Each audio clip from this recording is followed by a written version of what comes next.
How do you get small and mid-sized business owners off the hamster wheel to focus on the quality of life? Today, our guest is Ken Gielen, Master Licensee for ActionCoach in Portugal. And Ken will share with us his experience in changing the life of business owners during his 14-year career. So let's get to it.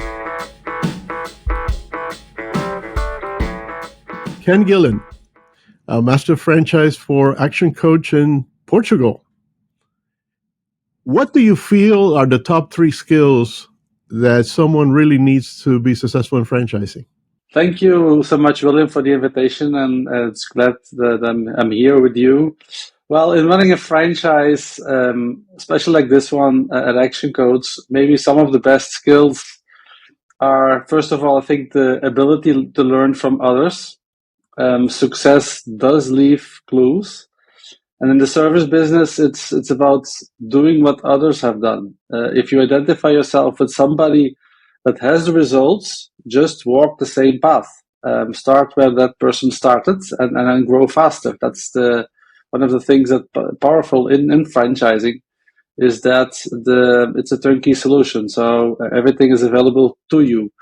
The second ability or skill maybe I would highlight is the ability to use the model for your own benefit. I mean, walk the talk. Use your own example, especially in this business coaching franchise. And maybe the third one, which I think is essential for any business, is the skill for marketing and sales. I mean, while in a franchise, you have the brand, you have systems, you still need the skills to promote yourself. Because people first buy you and not so much the brand that you represent. So I think if I have to sum it up in these 3 essential skills to be successful in franchising or in any business, I would say that these are 3 major ones, at least to my experience. And what do you feel that as a franchise concept, ActionCoach has become such a popular powerhouse in the white collar setting? Coaching industry has been very big. Growing industry in the last couple of years. I think it's the second fastest growing besides IT. And I think most of all, ActionCoach started more than 30 years ago. And our founder, Brad, that started actually the industry of business coaching. So what makes ActionCoach very powerful is that we are operating in 80 plus countries.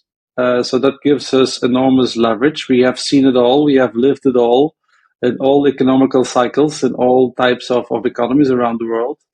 It is a turnkey solution for who is willing to do what is proven to be done to become successful. So, and also I think what's so essential is that the SME segment where we put our value to represents more than 90% of the economy. And all winners have coaches. So a proven strategy, a proven concept that has been tested and measured all over the world, I think makes us this kind of powerhouse in the white collar franchise space. So when you were looking to invest in a franchise, is there anything in particular that you were looking at to fit your professional skills? I came out of the corporate world. I bought my franchise from ActionCoach 14 years ago.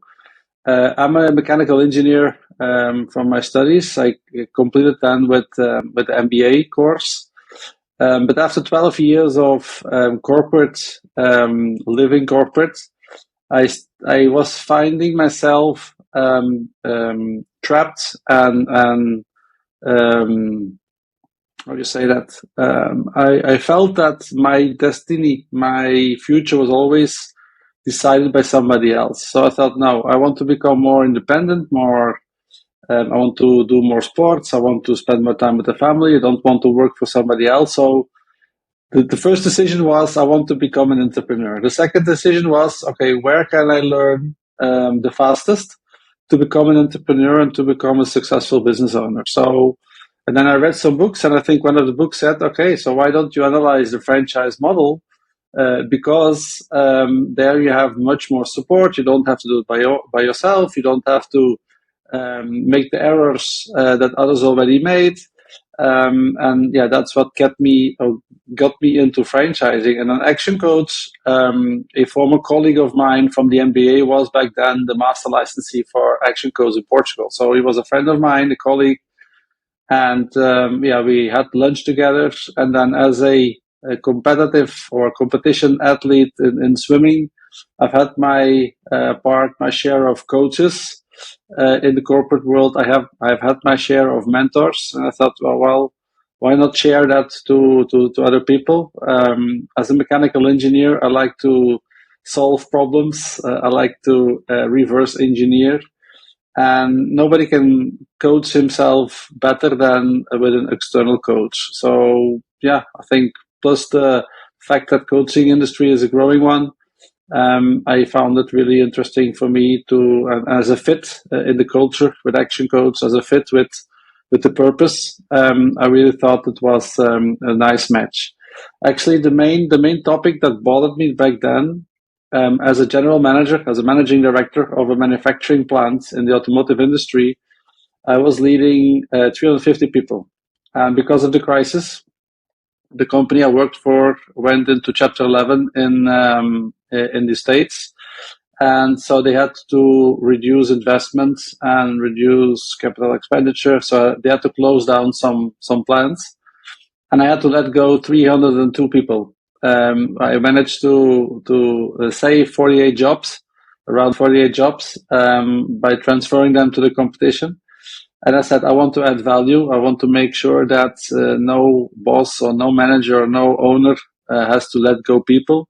And that also, yeah, one of the major things that that got me identify myself with our vision, which is the world abundance and business re-education. So to help with an outside perspective, you get aware, you get self-knowledge, and you can take decisions in a better way. So yeah, definitely the help from a coach in the SME industry. And I remember in the first days acting as a business coach, I was making a tally sheet of how many jobs I was helping to create, and then I stopped counting that when I surpassed the 302 that I had to let go as a general manager.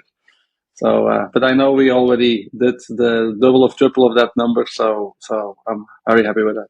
So, do you feel then that your transition from the corporate world into entrepreneurship as a coach, a business coach, was, we would say, is it an easy one, or was it had difficulties? It was very difficult. Besides the fact that I'm not coming from an entrepreneurial family, of course, there were limiting beliefs I had to come over, not only for myself, but also my supporting family. But yeah, I leaned on the structure, I leaned on the community. I participated in as many as conferences, European conferences, global conferences, just to get to know all the community. And that really helped me to get over my limiting beliefs, my fears, not doing what I had to do. So like the three skills I gave you in the beginning, maybe if I would be going back, I would be working more on those three skills. So sales and marketing, learning from others, and applying the model that is being positioned. So I don't have to invent the wheel, that's already invented. I just have to practice until I turn it my own, and become really embedded inside the systems and all the tools that we have. And franchising indeed is popular mostly because they all have a system. And I think what you're talking about is following a system. Well, it's more, William, if I can correct, it's not only the system, it's the support system. Because system, and today, especially in today's age, and I mean, the artificial intelligence is there, it's on the marketplace.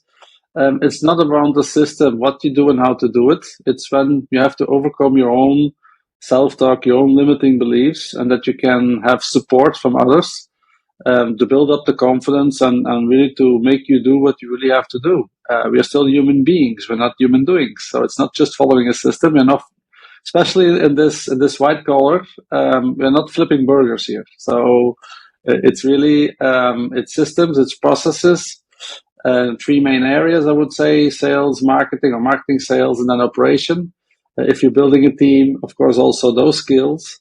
And it's a journey. And it's a journey I started 14 years ago. I was 34 back then. My children were still very little, and the amount of books I've read and the amount of people I have met, really, yeah, it's a personal development journey, especially this one in Action Coach. If you're willing to grow yourself and to learn before you earn, then everything will work out. But it's more the support structure or system besides the system itself, because there's so many nuances, right? So, and if you have to apply maybe the 80-20 rule, it's 80% you take out of the system what you want, and then 20 you apply your own signature on top of that.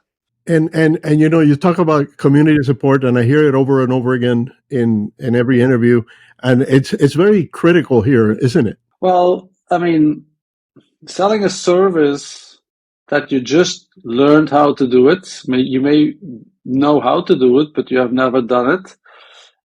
You really have to rely on the other people that give you advice and that tell you the stories, and that you can make their stories your stories. And that's what it makes a stepping stone, right? So it's step by step. Before you master something, you need to repeat it maybe 10,000 times. And before you get to the first 100, there's lots of limiting beliefs and lots of doubts coming in if you don't master it from your previous life. I mean, I've known coaches in our community that came from sales and marketing, and they got out of the blocks in no time, but then they needed help or assistance in another way to become more consistent and efficient, while others, they didn't have the skills, but they were very disciplined and very consistent. So it's a turnkey solution, but it's customized, I think, for every franchise partner that we award this business with. But we have to come up, and like I said, it's used as the system for your own service, for your own good, to become as congruent as possible. So let me just think for a minute. If I was interested in acquiring a franchise, an Action Coach franchise or a business coaching franchise, what questions do you think I should be asking of the franchisor? Well, probably what are the 3 reasons or 5 reasons or 10 reasons somebody like me, right? So that if I'm applicable, if I'm suitable, if somebody like me will succeed in a franchise. So what 3 reasons do you see me or myself succeeding in this franchise? The second question maybe is, what are the 3 things I need to avoid in this franchise in order to succeed? Because like I said, if it is a turnkey solution, if success leaves clues, insuccess also leaves clues. So we need to make sure that we don't go that path. And maybe the third question that I should have made 14 years ago is maybe this one, which is your commitment to the person that's selling me the franchise to help me kickstart my business in the first 6 months. It's not about transferring knowledge; it's about a kickstart. To find the first 6 maybe coaching clients, which is essential for the cash flow and to at least to have the fuel to keep building. So what is your commitment as a franchisor, master licensee, to help me kickstart my business in the first 6 months? I think these are 3 very valid questions to be asked, because it is a win-win situation. It's a win-win relationship. And it's not only about the good things happening, but also things that are not happening, that are not so productive, or maybe signs of roads not to travel. And as a business coach, you do change people's lives, don't you? I mean, well, we don't change the life itself, but we support people that are willing to take steps to go from point A to point B, and normally we inspire them that point B is much better than point A. And I know it by myself as a entrepreneur, as a business owner.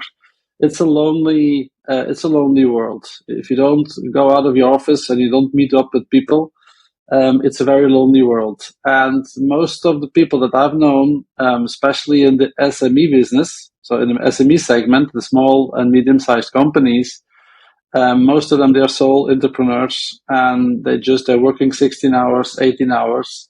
They give up on their dreams and they become a slave of their own company. So, and maybe if I could sum up 20 things, I advise my coaching clients to start doing, there would be a 21, which is, what are you going to stop doing?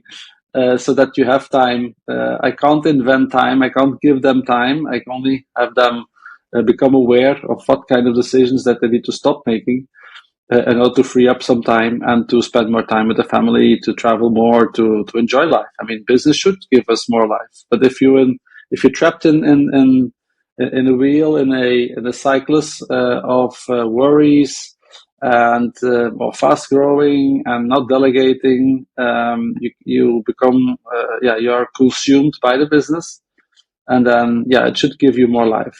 And most entrepreneurs, they are willing to do the things that need to be done, but some don't work on the skills that they should be working on. And William, probably as you know, and you have been doing very many interviews, is that most of the business owners that we coach, they're technicians, right? So there's a dentist that has a dentist location, or the accountant that has an accountancy firm, and so forth. The mechanical that has a car repair shop, and they all know their trade, but they haven't invested the time and the money to become good business owners. And so they don't do the work of a business owner, which is to stop, to reflect, to think about decisions they have to make, think about skills they need to improve their business, think about skills their team needs to improve the business. So owner's work is really valid work. And that's what we, as business coaches, we always work with our clients is, please choose how many hours a week you're going to work on your business, not in your business, so that they can maybe grow faster, that their team can develop easier, they can become more successful if they want that to, if they can multiply if they want that to. But at least start dreaming again, because many of the business owners I've come to work with, they had no dream chart, they had no dream board, they had no plans, no 20 destinations of dreams, vacations to do.